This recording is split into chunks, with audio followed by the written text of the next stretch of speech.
যখন চুরিতে ধরা পড়লো, সাহাবারা চিন্তায় পড়ে গেলেন।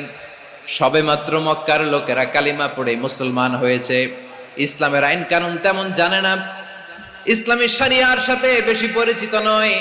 এখনই যদি বিশ্বনবী চুরির যেই বিধান এটা যদি কায়েম করে, হাত যদি কেটে দেয়, না জানি মক্কার লোকেরা আবার বিগড়ে যায়, না জানি মক্কার লোকেরা আবার মুরতাদ হয়ে যায়, না জানি মক্কার লোকেরা ইসলাম থেকে দূরে সরে যায়।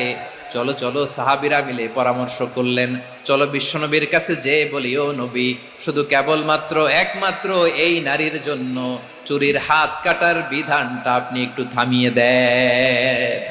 চুরির হাত কাটার যে বিধান এইখানে একটু রহিত করে দেন, বাকিগুলা কইরেন মদিনাতে যে চলবে, কিন্তু মক্কায় এবারের জন্য মাফ করে দেন। কিন্তু কে বলবে? এই যে পরামর্শ, সাজেশন, এটা কে দিবে বিশ্বনবীর কাছে? সাহাবারা চিন্তায় পড়ে গেলেন।